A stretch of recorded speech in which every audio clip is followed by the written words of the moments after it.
Welcome to episode number 15 of His and Hers Movie Podcast.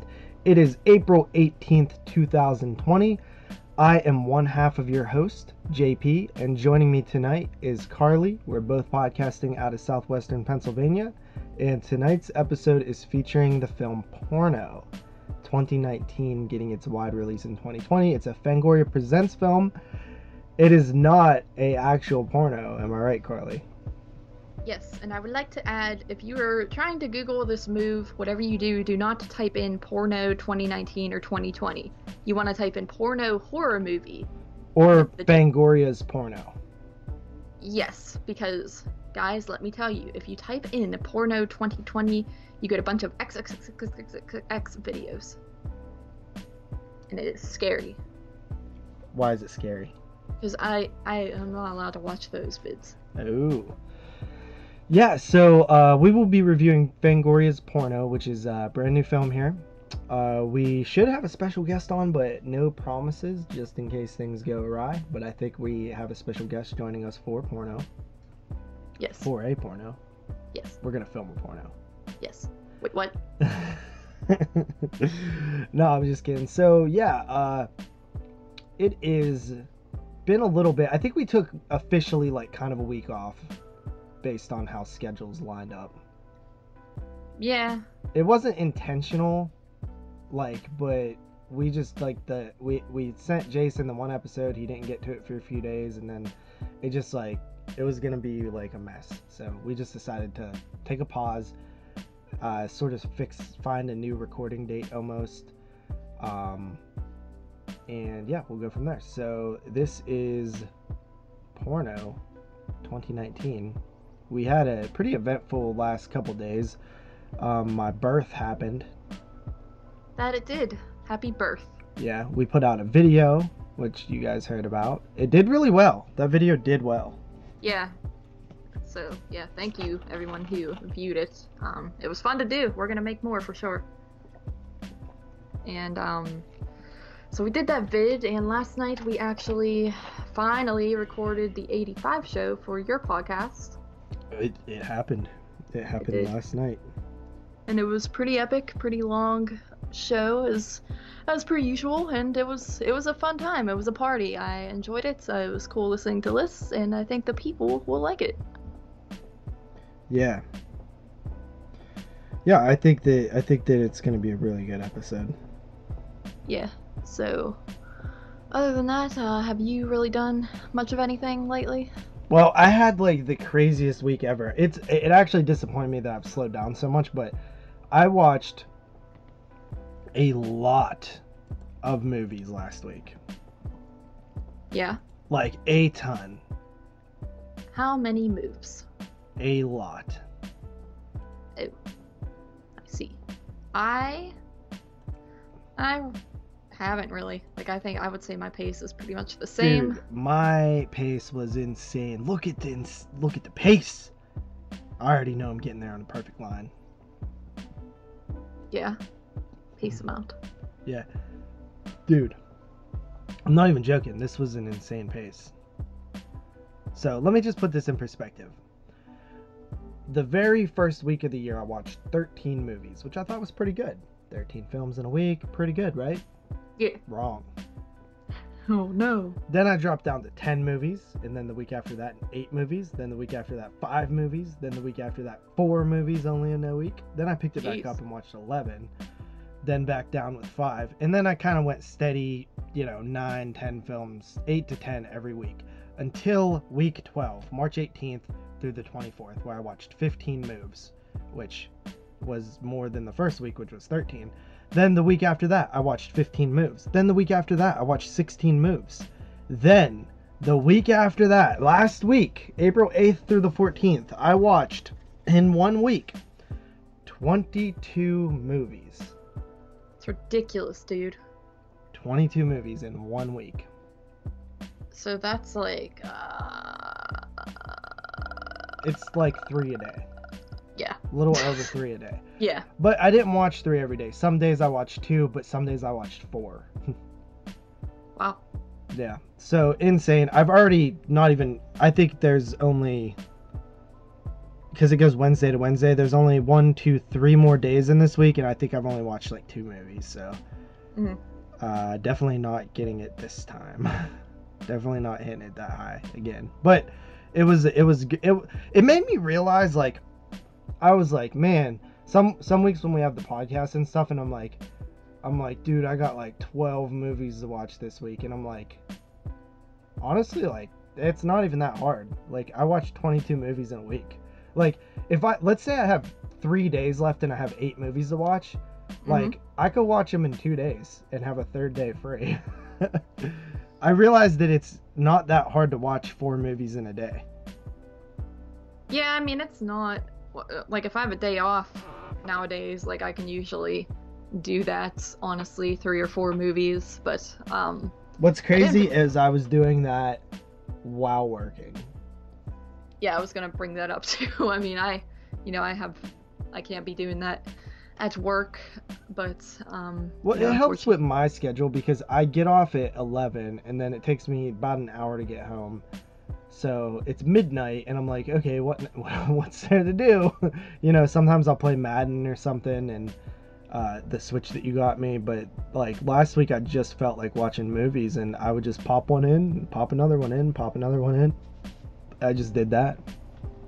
I've been having troubles where I want to watch movies, but then I don't. There's like nothing appealing to me that I feel like watching, and I hate that. See, it actually was pretty dope because for me, I started just watching the 85 movies. Oh, yeah. And then, like, when I would be like, I'm done, I quit, and I meant it, and then, like, I'd just get bored, and I would just be like, fuck, I guess I'll just watch another one of these, and I put another one on, and then another one on, and then eventually, I started just watching stuff that's in my collection that I haven't watched in a while, or ever, so, yeah, I've been keeping up watching, you know, I keep getting this little stack, and then I'll put the stack away, and it's pretty fun. It's cool. I'm happy with the watches that I'm doing. So I'm actually really excited to get off here tonight to watch movies. Like, I'm actually craving some movie watching. Yeah, I am too. I mean, especially like yesterday, I literally didn't watch anything because I came home from work at like 5:10 and got on Skype for like 6 o'clock to record the show, and that lasted till like 1 a.m. So, and then I was super tired and actually just fell right to sleep. So I didn't watch or really do anything yesterday besides work and the podcast. So I would like to, you know, get off here and watch some movies as well. You know, it's Saturday now when we're recording, so I'm off tomorrow. I'll probably watch some things then as well, because I didn't watch anything all day today either, and that's just how it goes. So I work tomorrow. Boo. Oh, how sad. But I did get some new tires on my car. Yeah, how does that feel? It feels good. Expensive, but, you know, got some new tires. Yeah, did you get like how many, did you get all new tires or like just? Yeah, all 4. Dang. I don't think I haven't gotten all like 4 tires new in my life yet. I've had like 2 at a time switched out. Mm-hmm. But yeah, mine were all pretty bad. Yeah, I got little tires, so they're not that expensive. Yeah. So, what do you think? About what? The week? It was alright. Same as always. Not a lot going on. Alright. But yeah, other than that, earlier today I actually witnessed a car wreck. Oh yeah, you did witness a car wreck. I forgot about that.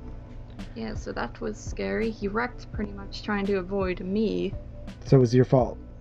No, he was driving way too fast, and he like swerved his car and flipped it over in front of me, and like, I almost did wreck into him because he like when he like went to turn, he like went sideways, facing, and luckily he wasn't super duper close to me yet, so I like turned over to the side, and he like flipped it completely over, and then it rolled over again, and then it hit this pool and like smashed the entire side of it, and like I pulled up a little bit because I was afraid his car would explode because it was like smoking, and then I got out and walked back, and it was like I thought the kid was gonna be dead, but actually he was already out of the car and like talking to another guy who drove by, and that guy was like calling the cops and everything, and the dude just had like a bloody knee, and there was like blood dripping down his knee. He actually had like a mask, you know, like the mask we have to wear, and he was like wiping it he was wiping blood on it, which was, I actually thought that was like funny and ironic because it's like those are supposed to keep contamination out, and he's like, what, he probably got that from work too,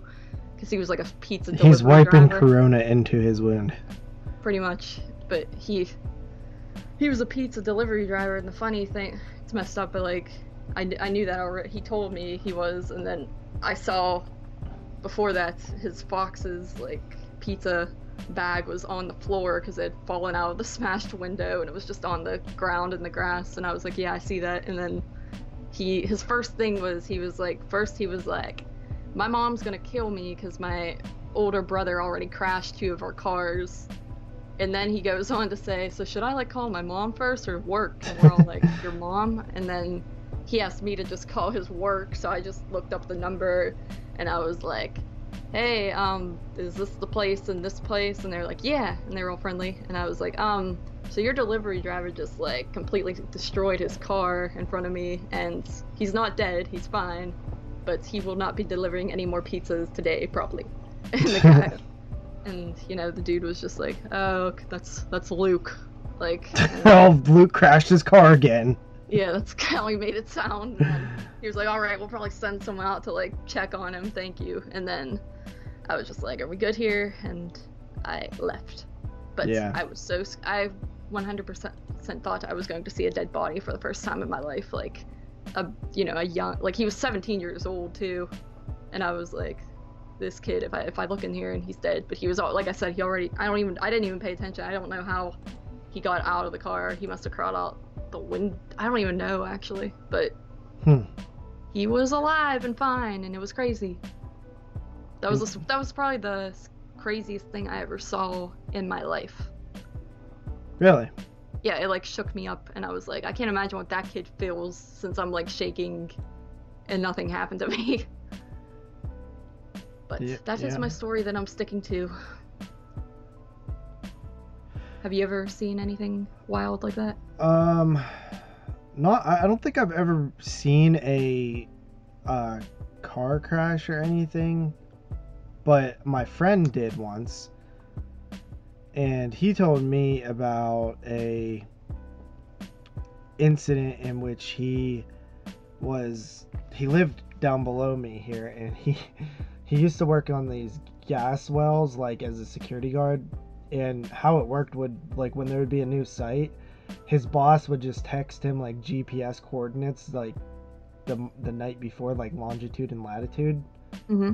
And he would like put him into he would have to print out papers because he didn't have a GPS. And this is like probably like when smartphones were like a thing, but like us poor kids still didn't have them. Yeah. So like we still were doing like the old school direction thing. And he would print out these directions, and he had I remember it was like a Dodge Neon, but it was like a manual, so you had to like shift it and stuff. And he was like, you know that hill where Shannon lives, like it's called like Laybell Road, like the big hill. Yeah. Well, he started driving up that, and he's like flying, and the windows are down, and it's like the summer because he didn't have air conditioning, and all of a sudden his directions started blowing all through the car and stuff. So he's like grabbing them, trying to like pull them out of the sky and like stuff like that, and they fell onto the floor, and he reached down to grab them, and when he came back up, he said he was in the middle of the road, and he said there was a car coming down the hill. And he hurried up and swerved, and that car swerved too, and went over the guardrail and flipped over. Oh my god! And he was like, should I like, he was like debating, like, should I leave, like, should I go, or should I stop, because he was late for work and stuff. So he turned around and went down there, and he said he saw a guy crawling out of the flipped over car, and he didn't have a hand on his right arm. And he was like, oh my god, I fucking killed a guy. Like, but he just didn't have a hand already. Wow, that's a and very... the dude didn't have a license or anything. Like, he totally fucked his day up, dude. Like, his car was totaled. It was like flipped over, and he's like, "Well, I gotta go to work, man. See you later." And like the cops came and stuff, and this guy just got screwed, and it was pretty much Steve's fault. Yeah, I felt kind of bad for this one because but it really, like, the guy was already flying like around the bend, and it was like on a back road, so I'm guilty. I think everyone's guilty of like driving fast on back roads sometimes, just assuming no one else is gonna ever be on that road. And I was there, and not only that, but there was like a mom and her daughter and dog like on the side of the road too, so he like saw that, and he basically got out of the car and was like, yeah, I completely just, what'd he say? He like said he like overthought it or something like that, or just like reacted too hard and like panicked and did that. But yeah, it's a good thing he didn't wreck into me or the people on the side of the road or anything else. But wrecks are scary things. Yeah, I'd say.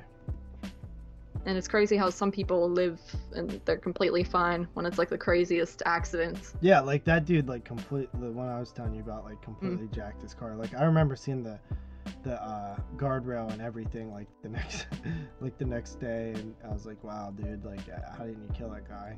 Yeah. Yeah. But yeah, so that's a pretty eventful day. Yeah, for sure. For sure. Yeah. All right, so that's it for the week.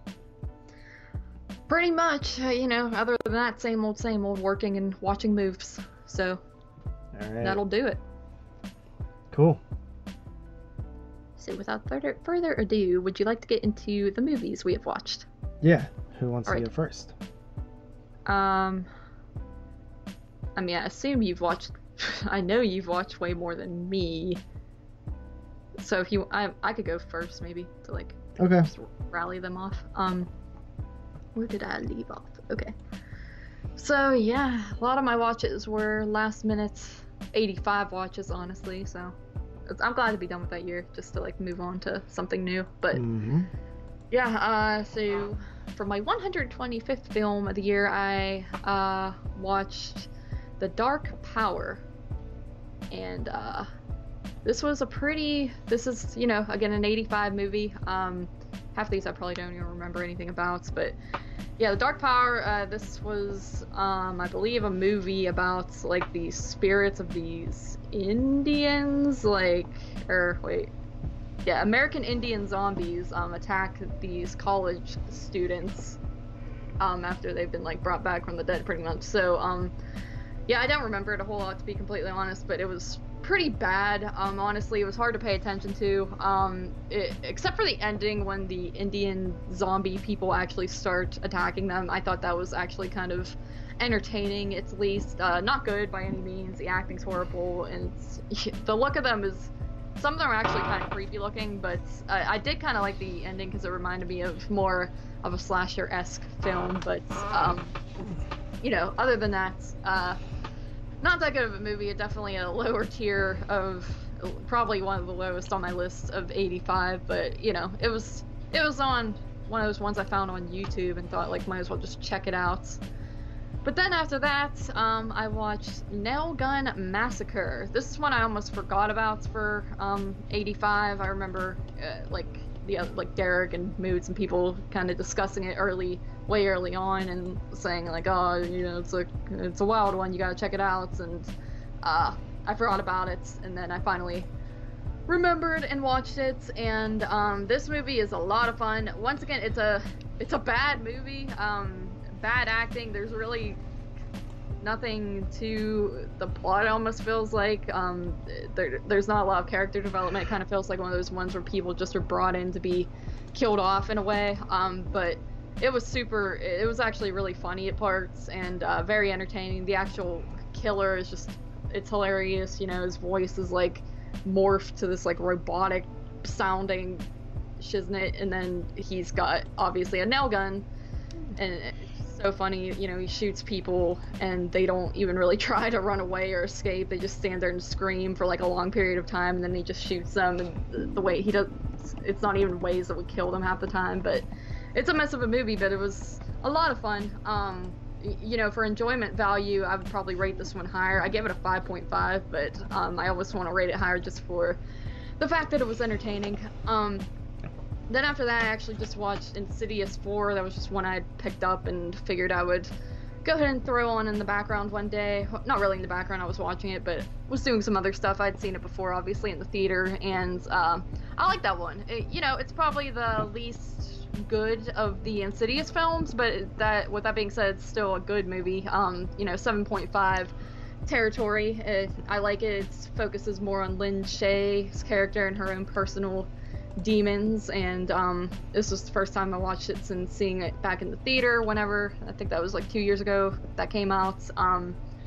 And I like it. It's a good Insidious movie. I think all the Insidious films are solid. Part 2 is actually probably my least favorite.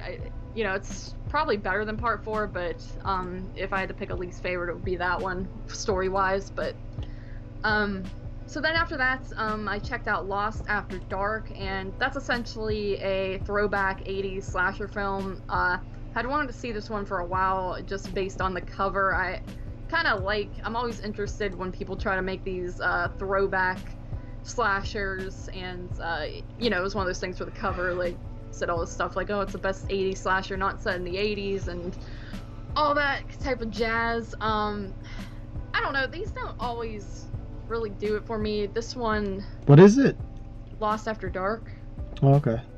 Have you seen that one? I own it, though. Oh. Yeah, I mean, it's good. It's a good slasher film. The whole vibe, I guess, of the 80s and the throwback stuff sometimes doesn't... It never really works. Yeah, it doesn't. There's like 2 movies that I've ever felt like it worked for. One of them's The Sleeper, which I don't even know if it did. That's just my memory. I never even seen that, but yeah, this one, the problem is, I think, with these is they exaggerate stuff way too much, and it's like almost parody-like, and it's not even, I don't know, the stuff in the 80s wasn't as wacky as these movies always portray it, like with, oh, you have to be a virgin, and a black guy dies first, that type of stuff. That's not necessarily going on in this movie per se, but it's the same vibe I get with all these throwbacks where they're just trying too hard and it doesn't really capture the aesthetic. The teenagers pretty much look like, to me, they look like modern day teenagers, so that aspect doesn't work for me too much, but the rest of the movie is fine. I think it's a decent slasher film. I like the settings, and has decent atmosphere and good characters, so that's my only problem with it. But you know, then after that, I checked out the Thompsons, one of those ones I picked up at Dollar Tree for, you guessed it, $1. This is a sequel to the Hamiltons, which I thought I had seen this one before, but it turns out I think I actually saw the Hamiltons before, like on streaming of some sorts a long time ago, but I barely remember it, and I just remember everyone saying the Thompson sucks and that movie's a lot better than it. And the reason I realized that is because I think at the end of the Hamiltons they introduce themselves as the Thompsons, like they're moving on to be a new family, so that's kind of what stuck out to me, that wasn't the same movie as this. But I don't think this movie was the worst thing in the world, but I think it came out like during the Twilight craze type of thing. I think it came out in like 2012, so Twilight was kind of still popular. The cover looks like Twilight-ish, and some of the just scenes, the cringy acting and things like that, the family dynamic, it all feels very Twilight ripoff, which I feel like he kind of got with some of these movies around that time, and that's kind of my biggest problem with the film, is it doesn't really come off as like a good horror movie. It's just kind of like glittery, fancy vampire film, too like polished in a way, so it's not great, but I didn't think it was horrible either. There were some elements to it that I did enjoy. But then after that, I checked out Terror at London Bridge. That was another 85 movie, and it was actually another Ripper movie. It's got a different title, I believe, called Across the Time. I forget what it's called exactly, but it's like I said, it's another Ripper movie, which is kind of weird because, you know, the Ripper also came out in 1985, and kind of does a similar thing with the plot in a way. And I actually didn't think this movie was too bad. It had Adrienne Barbeau in it. I thought she was pretty good in it, and it was rather entertaining. Sometimes it was a bit slow, but I really didn't mind it. I think the worst aspect of it was it starred David Hasselhoff, of all people, and I thought he was rather atrocious. Very just unbelievable type of actor. I don't know if it's his look or the way he actually acts, but he's just one of those people you can't really take serious, and I don't think he was best for this role, because it's like a serious role where he's kind of a cop he was a cop, and something tragic happens, so he's moved on to be like do detective sort of work, and it just comes off as kind of silly, his acting and the role he's trying to play. But other than that, I actually thought it was decent film. Then after that, another 85 movie I watched was Appointment with Fear. This was awful. It was just, I don't even know what was going on in this movie, to be completely honest. It was one of those nothing films where it just felt like nothing was happening the entire film, and I was trying really hard to pay attention to it. I was even told by Mr. Parka to turn it off, but I had already been in too deep, in my opinion. I was like 20 minutes in, and I hate turning off movies, so I was like, I'll just stick it out, might as well, just for another watch. And yeah, I regretted it. It was pretty boring. It could have been interesting at times, but it just felt like there was no real direction with the plots, and nothing really happens until the end, and even then it's not much of anything exciting, so that was way at the bottom of my list as well. But then finally, I just checked out Cabin Fever Patient Zero. I think that's like the third one or whatever in the Cabin Fever films. How many Cabin Fever films are there? I know there's a part 2. I know there's a remake, the original. I think there might just be 4. Yeah, isn't that crazy? There's 4 though. It is. I've never seen part. I picked this up because I think I was thinking actually this was the sequel for some reason, but I was obviously wrong. But I grabbed it because I haven't seen the other Cabin Fever movies, not the remake or anything else, just the first one. I really enjoy the first one quite a bit. It's become like one of my favorite horror films for sure. But this movie, I didn't really care for this one too much, to be completely honest either. It had just some genericness to it. It had decent parts, but it's like more about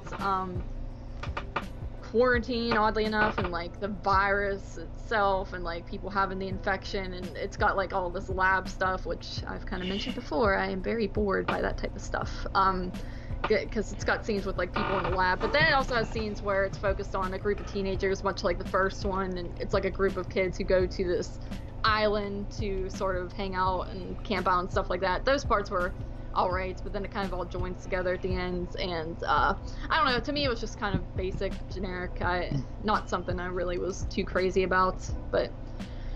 And that'll do it for my watches. Oh yeah? Yeah, oh yeah. Alright, I have a little bit more than that.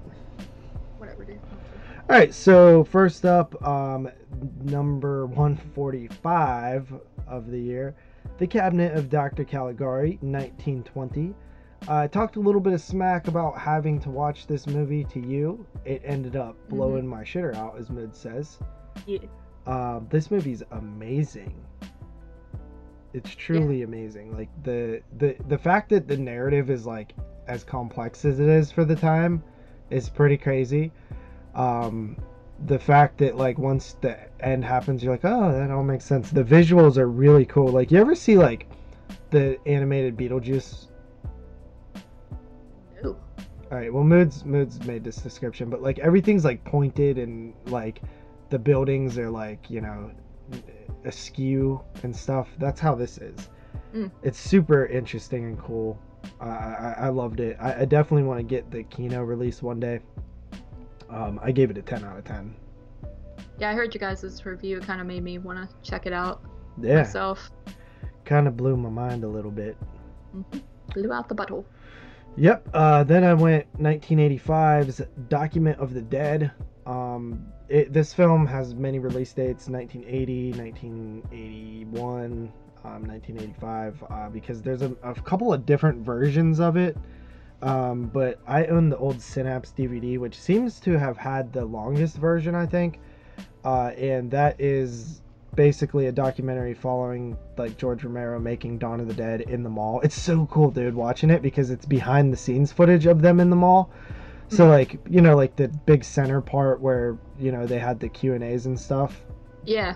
Like, so like down there was like, you know, they're all like standing there, and I'm like, it's like a little closer up and stuff, and you get to see, and you're like, wow, like I was standing there not too long ago. It's really cool. Yeah, that's pretty cool. And then it follows him making all the way up to like Two Evil Eyes, and then into Diary of the Dead and stuff. It's just really neat. It's fantastic. Definitely made me appreciate George Romero even more. I honestly think that George is like he's up there with like, he's in my top 5 for sure right now. I would go Wes Craven, Dario Argento, John Carpenter, George Romero. But like I still need to see a few more George films. Alright, then I watched Return of the Living Dead, which, by the way, that documented dead 8.5. Return of the Living Dead, a fantastic movie, 10 out of 10. I've said that a million times. It's probably the movie, you know, one of the 3 movies that I could watch over and over and over again and never get bored with. It's that good. I love it. Nice. So many quotables in there. I love all the characters and the setting. It's all just so much fun. It's a great time. Then we have a movie from 1985 called Silent Witness. This is a TV movie made for NBC and filmed in Pittsburgh. Oh. Did you end up watching that one? No, I didn't get to it. It's mainly a courtroom drama, but it follows a woman who is in a bar with her husband, and she basically is there, and there's like a couple of guys in the corner getting a little rowdy with a girl. One of the guys is actually her brother-in-law, so her and her husband are there. The husband is brothers with this other dude, you know. And all of a sudden it kind of like gets violent, and then it cuts to them like outside in their car, like pretty much her bawling. And they don't like necessarily they show them hold the girl down and pull out a knife, but basically like just in a regular bar, like 3 dudes like rape this girl, and one of the dudes is her brother-in-law, and he's like, her brother-in-law's like married and has kids and stuff. So it's this weird dynamic where they kind of don't know what to do. Like her and her husband are like sickened by her brother-in-law, but at the same time, like, it'll ruin the family if they come forward. But it shows the progressiveness of that situation. Like that wouldn't fly today. Like nobody would think to like not say anything. I don't think. I feel very interesting and of the time, but it was a good movie. I gave it a 6.5. I'd probably bump it to a 7 after a few days of thinking about it. Nice. Then I watched Beyond the Mat, 1999. This is a wrestling documentary featuring Jake the Snake Roberts, Mankind, The Rock, a couple other people. It was alright. It was like kind of behind the scenes thing. Showed like, I mean, a lot of this stuff is just so out there now that I'm sure at the time in 1999 this was kind of groundbreaking or whatever, but for now it's like kind of a little bit dated.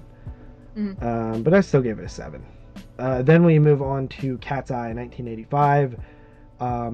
What I said was this is an often overlooked gem of an anthology film, which I completely stand by. It follows 3 stories. One where a guy decides to quit smoking, but he can't do it on his own, so he enlists the help of a company called Quitters Inc., and they go to extreme measures to make sure that you stop smoking, which is pretty cool. The next one is about a guy stuck on a ledge, forced out onto a ledge, and has to walk across the building, around the building on the ledge, a huge skyscraper, which is super intense and cool.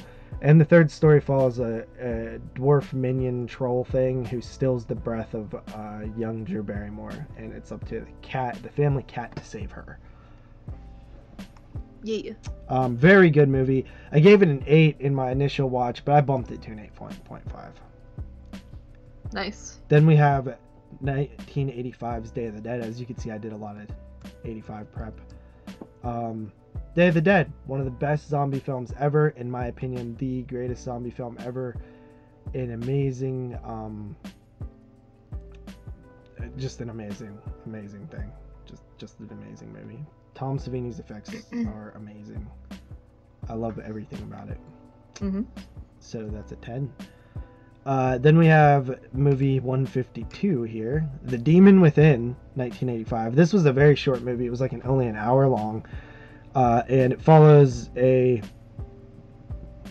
person who's infected with a curse. It's an Asian film, Japanese, I believe, where he births a little monster out of his mouth, and then he eats the little monsters, but you become addicted to the little monster. It's really cool. It's super fun movie. It has a little bit of blemishes and stuff, but you kind of expect that. I really enjoyed it though. It was super cool. One of the gems of 85.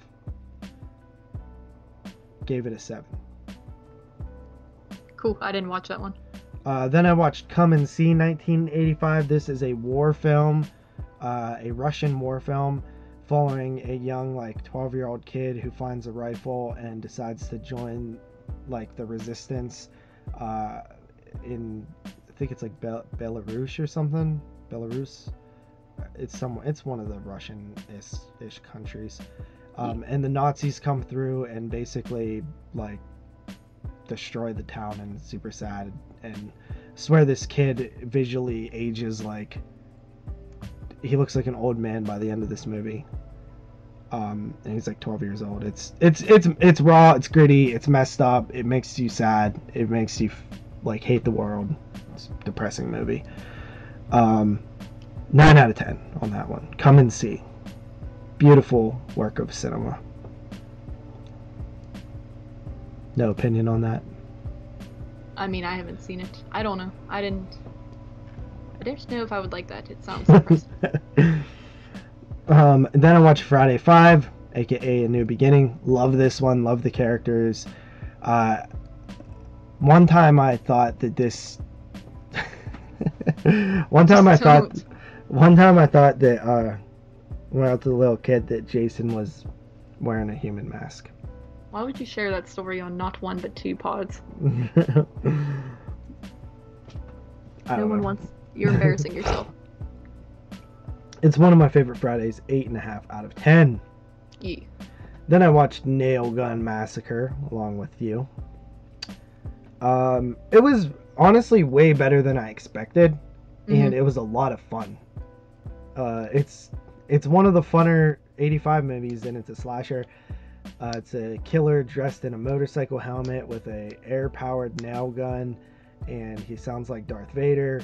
It got some sleeves, some boobs, some nail gun kills. He uses the nail gun like the entire time, which is nice. It's a very fun movie. I gave it a 6.5 out of 10, but I almost want to give it a 7. I mean, Moods gives it a 9. I know. Yeah, it's a lot of fun, and yeah, honestly, yeah, you're right. It's actually better than I thought, because I thought it was going to be complete trash, but it actually looks like a movie at least. Mm-hmm. So that's good. And that's it. That's it. No, I'm just kidding. Of course not. Oh, I got so happy. Then I watched Hot Love, 1985. This is a short film. It was only like 40 minutes long, by York Berkowitz. Of course, from Necromantic fame, Necromantic 1 and 2, as well as Der Todesking and Schramm. Very interesting filmmaker. I'm a fan of his work. I didn't think this was very good at all. With funny enough, Moods actually liked this one. He doesn't like most of the dude's other films, so. Water. Yeah, I'm thirsty, sorry. Yeah, it's called Hot Love. Basically, this guy falls in love with this girl, finds out she's cheating on him. She has a deformed baby, which you see the birth coming out of her vagina, and it looks shitty. I gave it a 4 out of 10. It wasn't a bad watch, though. Then I watched The Stuff, 1985, Larry Cohen. This movie is really cool. Did this make... Yeah, oh, never mind. I don't want to spoil all this. Yeah. But yeah, it's 1985 film. Pretty fun, good stuff. The Stuff is good stuff. It about consumerism. This little boy knows that something's up with the world, all enjoying the stuff. He sees it as living things, and yeah, 7.5 out of 10. Then I revisited Puppet Master: The Littlest Reich, which is the best Puppet Master film. This movie kicks ass, dude. Have you seen this one? No. Do you own it? No, I don't. Well, I have a DVD with your name on it. That's okay. What? No, it's alright, I'm good. Have you seen it? No, I don't wanna. Why? I don't know, dude. I watched like all those Puppet Master movies in like a week once, and I was so burnt out. Yeah, but this is not made by them. Alright, dude, I just don't know what a Reich is, okay? Wait, are you being serious? Yeah. What is it? I don't know. What is it? Hello? Okay, go. Can you tell me what it is? Or...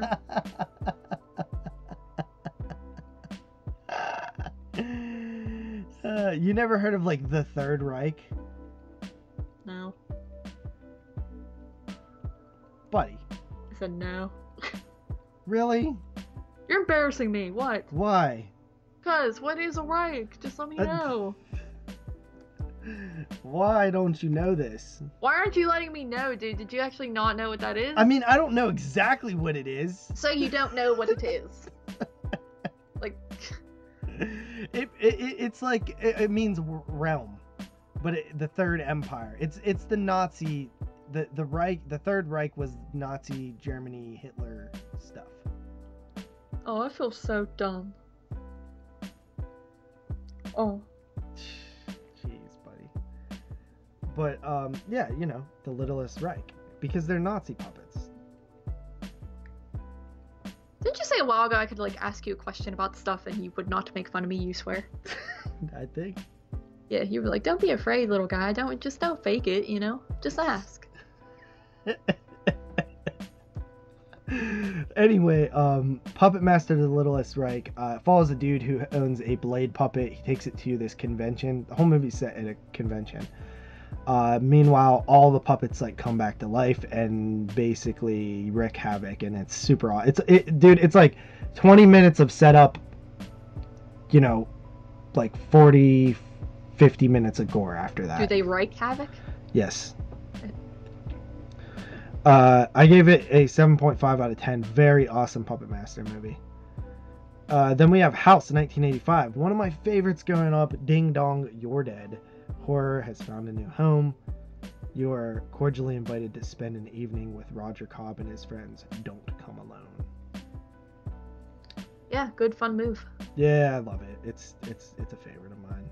I love how it just feels like anything can happen in it. I dig that. Then, to continue with 1985, I watched Silver Bullet. Nice. I love Gary Busey in this film. I think the thing that I noticed the most about this movie is how touching his relationship is with Corey Haim's character. What's his name? I know, I forget. Mark?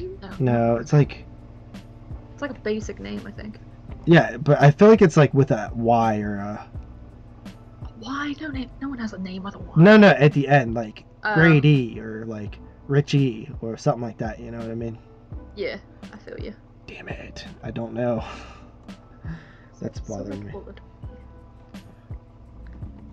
Oh, it's Marty. I was close. See, I was right. Mark and Marty might as well be. No, you didn't say that. I said with a Y. Okay, dude, that could be my name. Cardi? Lee? With a... Not an E, what? dude. What are you talking about? No, I don't mean it rhymes with Marty, dude. I'm saying you said any name with a Y at the end. Shardy? You gotta be shorting me right now. Dude, shut up. I hate you guys. 8.5 out of 10. Then I watched Nightmare on Elm Street Part 2, Freddy's Revenge, 1985. One of my favorite Nightmare on Elm Street movies. I love the Nightmare on Elm Street franchise. I love this movie. I love the different... I love it because it's different. Meanwhile, everybody hates it because it's different. I think it is the best one, in my opinion, because I'm not a big fan of the franchise as a whole, so I don't really care that it's Not like theirs. What's wrong, buddy? I just feel like we need to discuss what your favorite franchises are. No, dude. Like, my favorite is Friday. Isn't that your favorite? Yes, but your other favorites. We need to discuss this. It would be like my, like, you know, I don't know, 10th favorite. Like, no, not even 10th. I just feel like I need to reevaluate your favorites for you. You can't reevaluate someone's favorites. Why? Because it's someone's favorites, not someone's best. I will favorite it. Oh. Alright, so 8.5 out of 10 on Elm Street 2. Then I was feeling sequel heavy. I watched The Return of the Texas Chainsaw Massacre, aka Texas Chainsaw Massacre The Next Generation, 1995 or 1994, or 1996, depending on when you've seen it. It debuted in the film festival circuit in 1994. It did horrible critically, so much so that the two up-and-coming stars, Renee Zellweger and Matthew McConaughey, tried to stop the film from being released because they were becoming big stars. It was eventually released in 1995 or 1996, depending on, it kind of had a minor release in 95, then a little bit more in 96. It was hard to see, but it did come out. It did disappoint. It did almost kill the franchise, pretty much did, because we didn't get another film until 2003. Yeah. And it sucks, but I kind of like it. I don't know what's wrong with me. I really don't.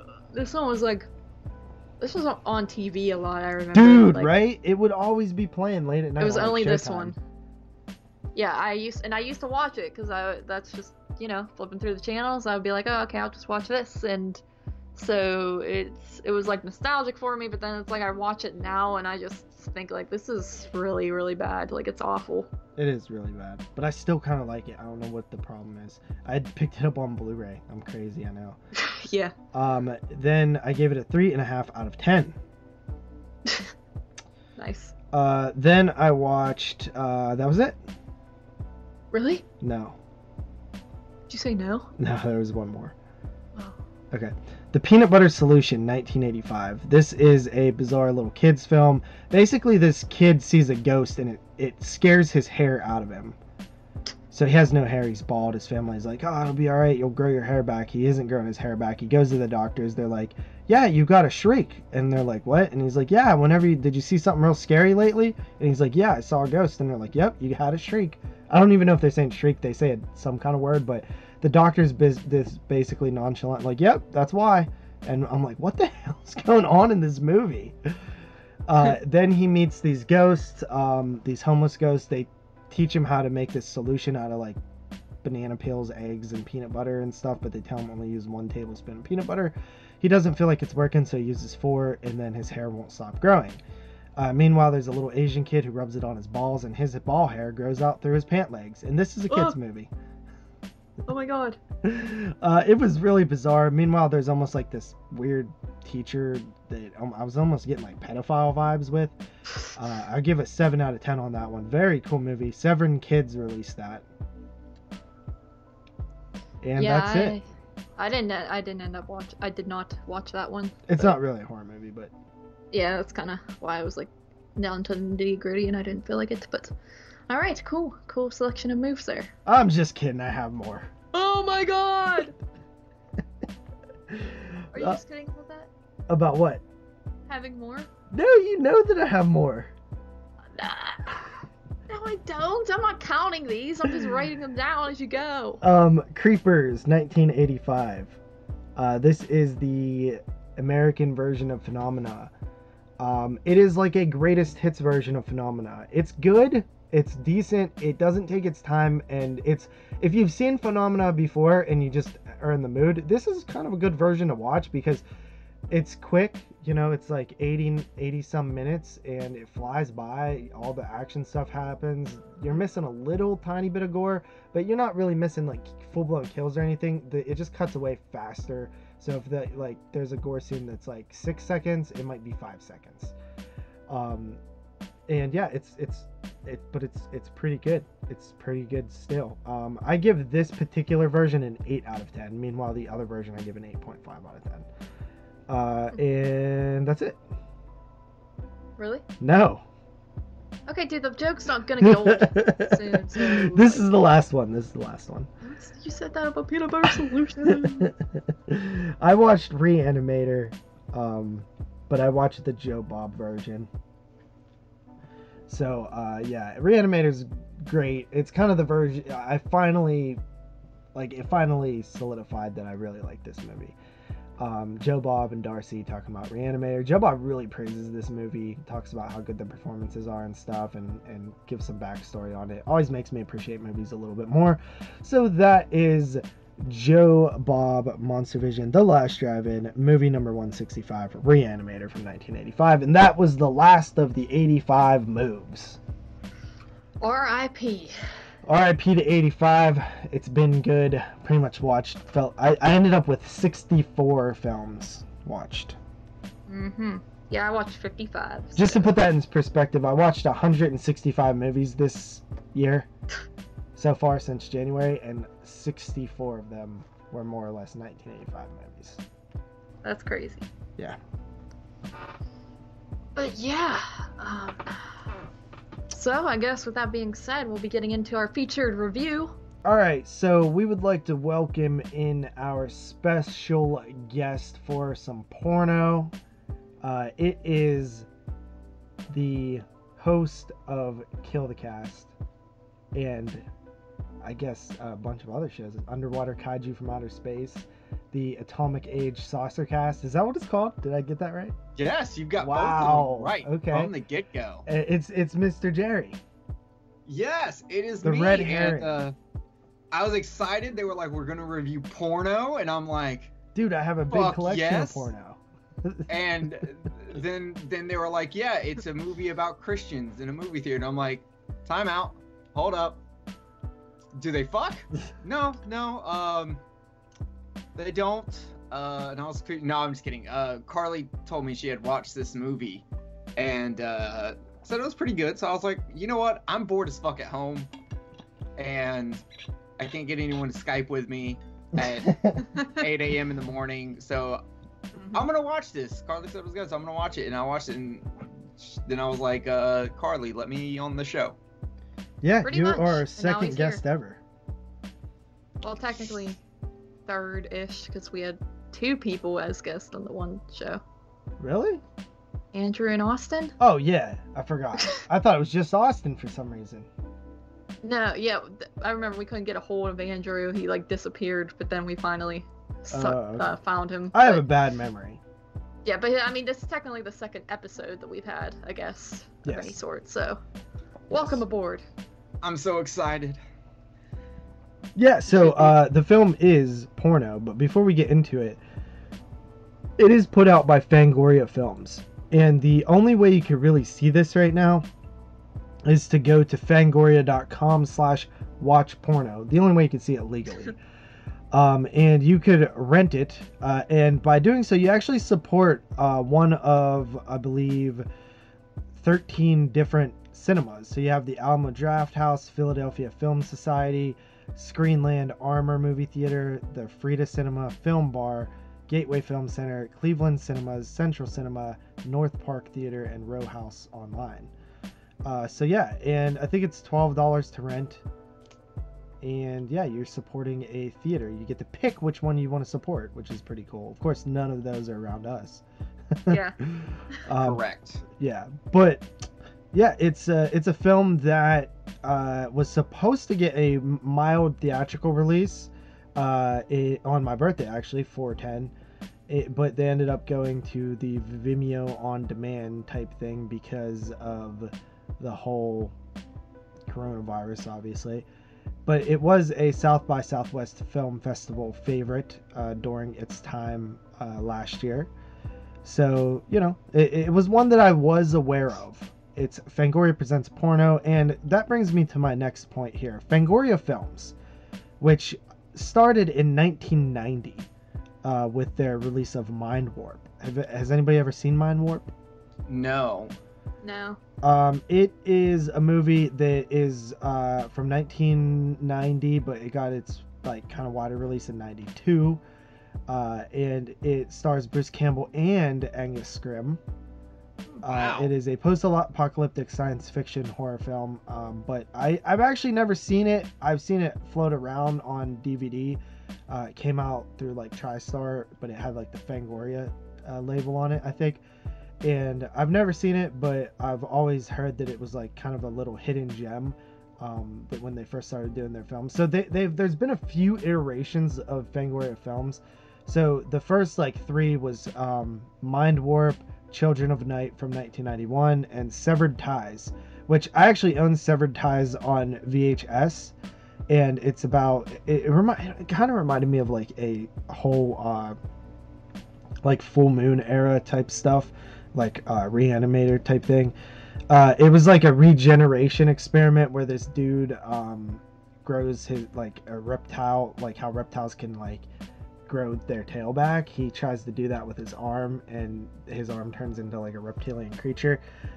Pretty fun. I used to watch it all the time as a kid on VHS, but I haven't seen it in years, so I'm not sure how good it holds up. And then they kind of took a break. There is, from what I found online, some other releases that had their name on it, like Haruko the Goblin. The US DVD release was Fangoria International or something like that. And there was Tim Ritter's Killing Spree from 87 had a, or from 89, I can't remember, but it had a release through Fangoria as well. Then they did their Fangoria Presents line in the mid-90s onto the, early 2000s. You had Wilderness, 1996, iZombie, Lady... That's the one I remember the VHS cover for. iZombie? Fangoria presents iZombie. Lady in the Lake, or Lady of the Lake, Angel of the Night, School's Out, Slashers, Eternal Blood, One Hell of a Christmas, and then they put out their 2 Fangoria Blood Drive box sets, which I believe were short films, which was a cool concept. Fangoria Blood Drive, collection of short films. Then they did their Fangoria Gore Zone label, which I own a couple of these. You have The Last Horror Movie 2003, Dead Meat 2004, I own that one, Skinned Deep 2004, which is in our Hall of Pain, Joshua 2006, Insecticidal 2006, which I think I've seen before. It's like a killer insect movie. So, great name. Yeah, after that, you had the Fangoria Fright Fest line. I own all of these. This was the mid-2000s to the late 2000s. You had Fragile, Grim Love, Pig Hunt, which is good, The Haunting, 2009, Dark House, which I think is a Victor Salva film, Hunger, which is a cannibal film that I actually like, The Tomb, and Roadkill. Then there was one more label, Fangoria Presents, the relaunch.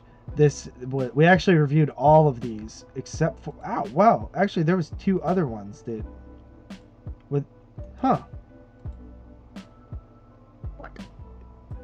I didn't know that these existed.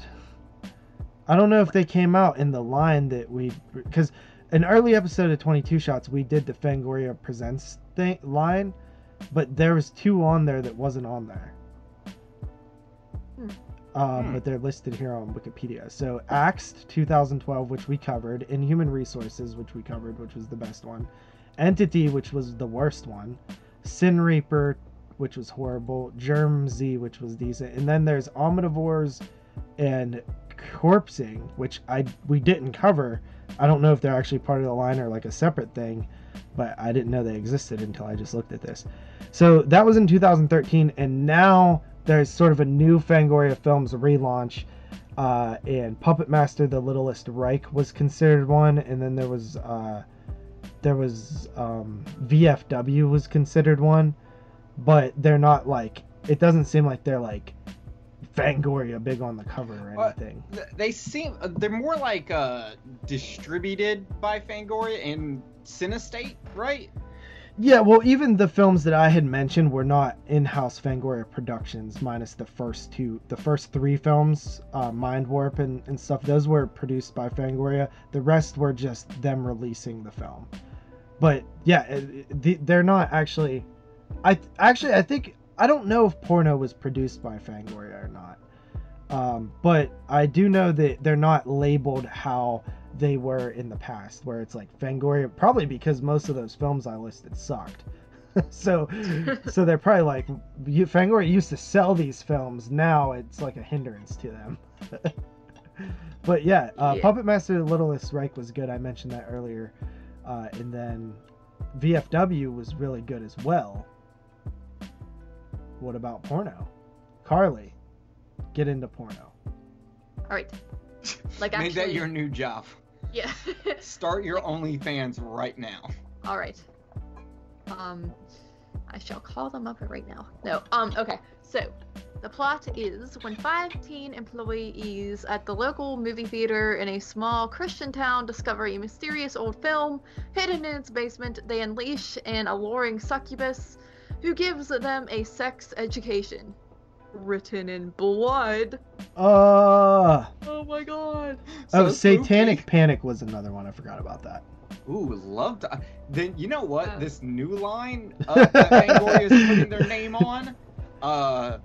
Whole lot of golden standards here. Yeah, so dude. Puppet Master, VFW, Porno, Satanic Panic, all great movies. Seems they're really leaning on the horror comedy. That's not necessarily like slapstick comedy. Yeah. It's almost like they're really going for the almost Adam Green style. Yeah, that's comedy. A good way to put it. That's what it reminds me of for sure. Yeah. Yeah, I feel that too. Yeah. Okay, so for example, like VFW though was actually produced by Fangoria. So that was an actual Fangoria production. Yeah, and I know when I went and saw Puppet Master the Littlest Reich at my, it's not a theater, it's a tattoo shop with a one-room movie theater that shows old horror movies on weekends. That's pretty cool. Yeah, they also do the horror convention here every year, and then they do a haunted house in October and everything, but Fangoria was there with representatives, they were showcasing the movie. They had the guy who did some of the puppeteering for Blade, and they had the Blade that was used in the movie, specifically in the scene, spoilers, Barbara Crampton's death scene. So I got to hold that Blade puppet. That's cool. Nice. Yeah, that's awesome. I dig it. Yeah. So, Porno. What do you got? This film was directed by a guy, or is it a girl? Is that a guy? Kiala Rakala. Rusella. Is that a female or a male? That sounds like it would be female, but let's see. I'm still not having a way to know who. Yeah, it's okay, not. This doesn't specify gender, really, so I don't know, actually. Well, if we misgender you, we apologize. Yeah. We're sorry. But this was just directed by him/her, but it was written by Matt Black and Lawrence Vanicelli. Indeed. And so the person who directed it really didn't do much else. They have a TV movie, Beast Under the Bed, which is awaiting release. I'm not sure who it's for. It sounds like maybe Sci-Fi Channel or something like that. And then the writer doesn't seem to have done much besides some short films too. So kind of seems like a young green group of people creating this film. And the actors, I didn't recognize any of them from other films. Did you guys? Nope. No. Yeah, so it seems like a pretty green cast there. But what did you guys think overall? I liked it. I thought it was pretty interesting. Kind of like you guys said, it's like not slapsticky comedy. It's just very sort of comedy that blends in well, and I dig that. I thought there was actually some pretty decent bloody, gross, gory scenes in the film as well. Obviously the movie theater setting is pretty freaking dope. The look of the succubus woman was rather cool, and the characters are all pretty interesting as well. So overall, I thought it was cool. It was an interesting idea as well, so I liked it. So the 90s movie theater set was really awesome. I love Encino Man, and I really love A League of Their Own. That movie is golden. So it was pretty, like, I felt 90s as soon as those two movies were said. The cast is well acted. They were all really good. I love Heavy Metal Jeff. It was Heavy Metal Jeff, right? Jeff. Which one had the straight edge X's on his hands? That was the guy. His name was like Heavy Metal Jeff. Yeah, Heavy Metal Jeff. Yeah.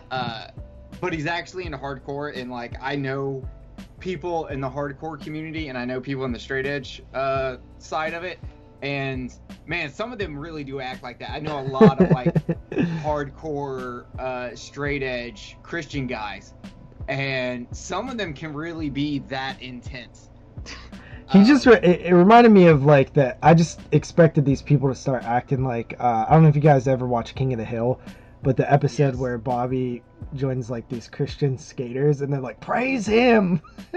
Yeah. And then, like every time they land like a kickflip or something, they're like, praise him. And Bobby starts acting crazy, and Hank's like, you're gonna love Jesus how I want you to love Jesus. I love that episode. Oh my god, I gotta hunt that episode down. I haven't seen that in forever. Dude, I'm a King of the Hill fanboy. I've seen every episode multiple times. I used to watch it every single day. But yeah, so that's what this kind of reminded me of. I thought this was an interesting little plot for a movie. It's like simple enough to where, you know, it's just essentially about 5 teenagers trapped in a movie theater with a demon. But they added some cool little elements to it, like how can we separate this? Okay, let's make it a bunch of like people trying to be good Christians, and you know, they're all, you know,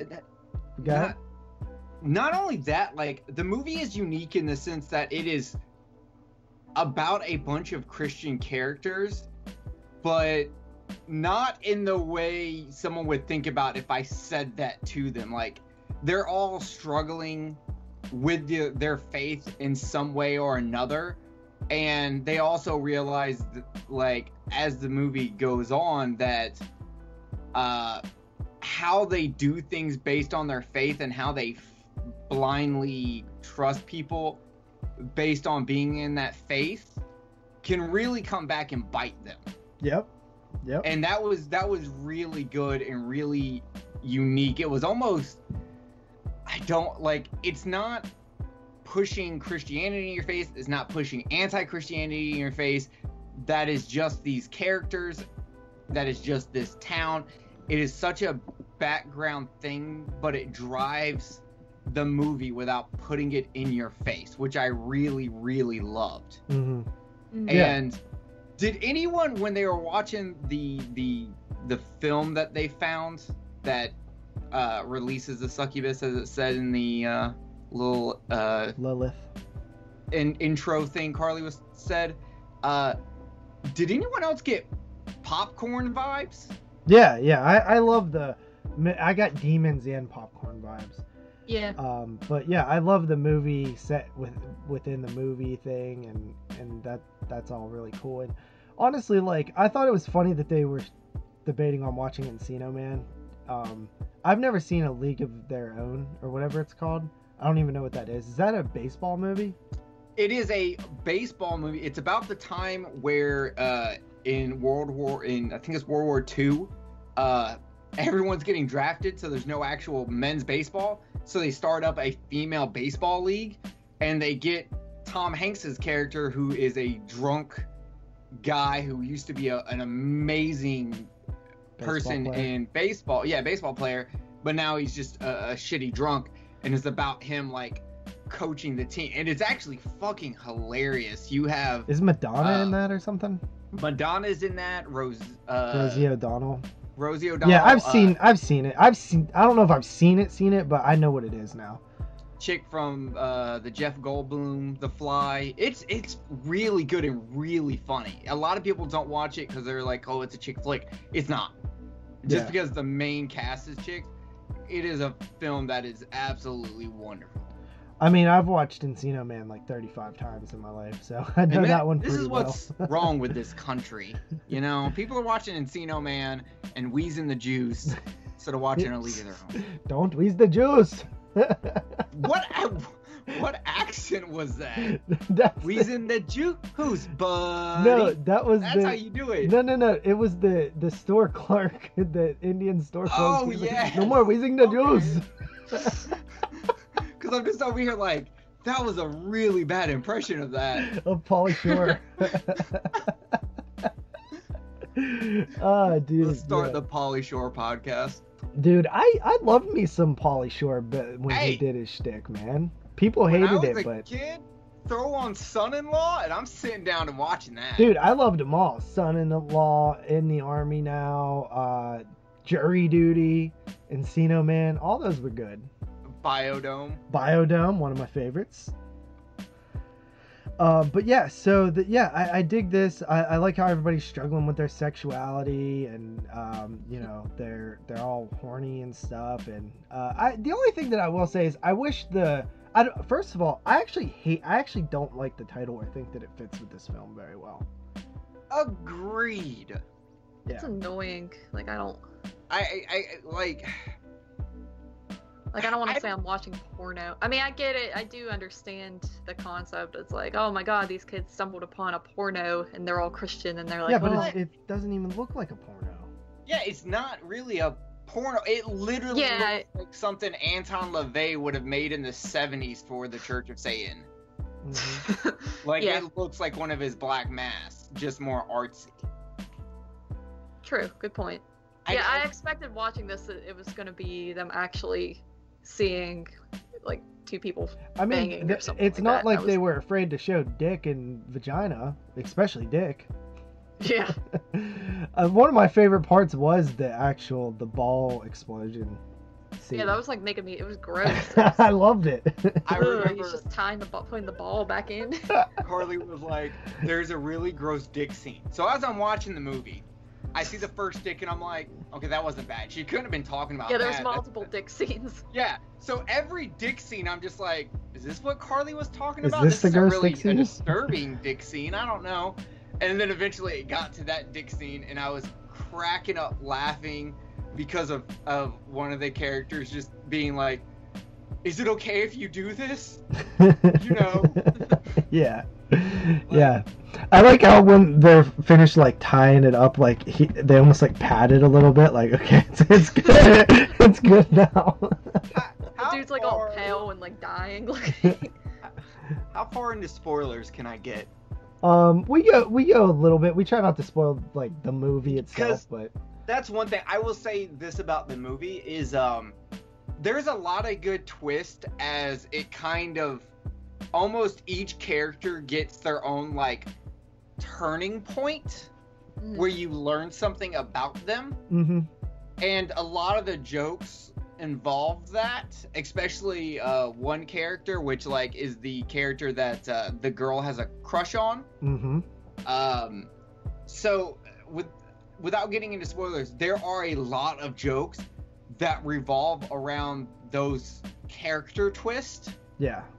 And some of them are small, some of them are big, and then one of them is like, you just can't trust a religious man. yeah. Yes, sir. Yeah, I dig it. Yeah. Totally gives it more dynamic. Yeah, I honestly, like, I was pretty impressed with how, I guess, much there was in this movie. I guess I just was expecting a more simple movie, but they really went the, extra mile to sort of flesh out the characters and make little backstories and reveals and issues for each character to overcome and stuff like that. And some decent effects. The visuals actually, some decent lighting and stuff in there too. It was shot well. Yeah, it's a really solid movie all around. I do feel like for some reason it wasn't moving fast enough. Well, that's my biggest complaint is The movie is an hour and 38 minutes, and realistically, a good 8 minutes could have been chopped off of that, and the movie would have flew by a lot faster. And if you would even take like 10 minutes, maybe even 12 minutes off, and make this like an hour and 25-minute movie, I think that this movie would have been much better. Okay, I'm glad I'm not the only one who thought that, because like, I think it's a really good movie and it's really solid and it's worth at least a one-time watch, I was kind of mad at the end of it when I was just like, I feel like this movie should have been better. Like, I feel like this is not a top 10 of the year contender for me, but it has so much going for it and so good. And I really do think the two things that hold it back are two things that we've already pointed out. The title should be changed, and 8 to 12 minutes should be chopped off to just make it run a little bit faster. Yeah, I do agree with that. Like, especially, most of the movie is them kind of just hiding from this thing. Like, he could have cut out, like, maybe a few lines of dialogue. Like, there's definitely there's a lot of scenes of them just sitting around, like, like, walking or standing and stuff that you could have sped up a little bit. I mean, it does add a little bit of atmosphere and stuff like that. But, like, seriously, sometimes a movie can legitimately be better if it's an hour and 25 minutes. If you have enough content for an hour and 25 minutes and make it a little bit speedy, like, it can improve the movie by a lot. And I think if you made this film an hour and 26 minutes, 25, 27, like, it could have been... I honestly think I would have liked it a lot more. Yeah, I think, like, do I need to see them sweeping up popcorn to know they work in a movie theater? No. I like, cut that scene. Do I need to see Heavy Metal Jeff doing his air drumming for that long? I don't think so. I don't need scenes of people coming into a movie theater. I don't think that's necessary for me to understand they work at a movie theater. Yeah, I get it. Yep. Shorty, sure. Well, do you guys have much more to say about this one? Without getting into spoilers, no, but it is really, really funny. And I want to say, guys, are y'all keeping your edge? Am I what? Are you keeping your edge? Yes. No. I hear yes. none of y'all kept your edge on 22 Shots last night, so whatever. No, it's things, but whatever. I mean, there may be picture evidence, but you posted. I can see your beer in the photo. Yeah. Really solid movie, really funny, really good dialogue, really good set. Like, everything is really good, and I just hate that it's impacted so much by a bad title and the fact that it doesn't even seem like a big deal, but trim 8 to 12 minutes. Yeah. Just trim it. Yeah. Yeah, no, again, this is pretty much the first feature film for these filmmakers, so I think maybe they can learn from that. And hopefully more people say that as well. But I love honestly, like, I love the 90s setting too. It doesn't necessarily feel super 90s other than the Encino Man and stuff. Like, I would have maybe liked some, I mean, they are in wardrobes of the theater, but even like the look of the theater doesn't feel 90s to me that much. But I would have liked to see a little bit more attention to the dialogue and maybe how people talked in the 90s. That would have been a little bit cooler.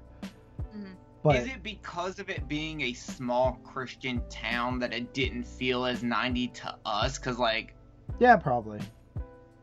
Yeah, I forgot it's even set in the 90s. Like, I feel like that sanitized part of the 90s for them. Because, like, even a lot of the references they make in the movie towards 90s, you're just kind of like, okay, whatever. Yeah. Yeah, which a lot of movies kind of have that problem when they try to do this type of stuff, but yeah, it's just a minor thing though. Yeah. All right, so let's get into ratings. I will go first. Porno, for me, I thought it was pretty solid. One of definitely the better movies that I've seen this year. Whether it will make my top 10 or not, I'm not sure. It just kind of depends on what else comes out. But it is definitely, in the contention right now with the few films that I've seen. I give it an 8 out of 10. Thought it was pretty solid, pretty funny. A little bit too long, but other than that, definitely worth your time. Yeah, I also give it an 8 out of 10. I think it's for sure a fun one that people should check out. Some people might like it even more than us, who knows? But yeah, 8 out of 10. Solid watch. Yeah, I struggled between a 7.5 and an 8, but I don't like 0.5, so we'll round up. I'll give it an 8. I definitely it's in my top 5 of 2020 movies. I've only seen 5 movies and only 2 movies are on the list, so that's pretty good. I'm doing really well. 3 bad movies and 2 good movies. No, it's actually, I think it's more than that. But I was just telling Carly earlier in the episode that I watched 22 movies in the past 7 days. Holy shit! I have watched 22 minutes in the past. Pretty much. No, but I am glad Carly recommended this to me because it was pretty good, pretty funny, and maybe the rest of this year bombs for me, and this actually makes my top 10, and I have to eat my words that it's not a top 10 movie. Maybe not. We will wait and see. Yeah. All right. So you gave it an 8? Yeah, give it an 8 with y'all. I agree. 8's across the board. So yeah, that is Porno. Next week, I believe we're doing We Summon the Darkness. As of now, it could always change, subject to change. But yeah, that's kind of the next one that was just released this past week. So we'll check that one out. Jerry, I want to thank you for coming on. Feel free to plug any of your shows or what you got coming up. I'm on Kill the Cast. I don't know what our next episode is, but our last episode was Best of the 2010s. Yes, JP, I represented for Coldfish. Nice. Without a doubt. And we've got Underwater Kaiju recording this weekend with Godzilla vs. Smog Monster. Classic for those who grew up watching the Sci-Fi Channel. Quick question. I saw today at Walmart, there was some sort of, it looked like a Godzilla ripoff, some kind of kaiju out there. I don't know if you saw it. Right. There's 2 of them that just came out. One starts with an R and has like a red cover. That's the one. And one has a blue cover. The R one is the one I saw. Is that something you guys have on your radar at all, or is that you stick to the old stuff? I have not watched it yet. I wanted to get the Blu-rays, but they're getting harder to find, and the DVDs are like at Walmart, but I want the Blu-rays of them. Yeah. So, yeah, I'm going to try to get both of them, and I'm going to try to watch them. So, and I need to get on that. But, yes, they are on my radar. New kaiju films are always a good thing. I mean, is it on your radar to cover those on that show, or is you guys only do the old stuff? No, we could do new stuff. We did, Death Kappa, which is made somewhere in the 2000s. We've done Godzilla movies that were made in the 2000s. So any kaiju movie is totally up for grabs, new or old. We don't really have a limit on there. Gotcha. Anything else? Atomic Age Saucer Cast, we just did The Day the Earth Stood Still, which has a bunch of true facts that are completely false. Mostly about John Carpenter. So, there's that. So, come learn about how communism affected the world of sci-fi movies. Sounds good. Yes. I said, I've done a lot of guest spots, including coming on and hanging out with y'all tonight. But I'll be on an upcoming episode of Friday Nightmares, discussing our top 5 most influential movies in our life, which was a lot of fun. Speaking of the devil and Lilith and all that good culty stuff, I will be on an upcoming episode that's already recorded of the Psychosemantic podcast, talking about the documentary Hell, Satan, and Satanism, and that's it. That's all I've done. Yeah, I'm done. All right, cool. Carly, you got anything going on? I don't know when I'm recording my next shows, but no, not really. I haven't had anything come out recently, so All right. obviously I just guessed on the 85 show, and that's about all I've done as of recent. So. Yep, that'll be out probably by the time you hear this, so check that out as well, guys. And with that said, we'll see you guys next week. Jerry, thanks for coming on again. Thank you. Anytime, it's amazing. All right, peace out. Peace. Later.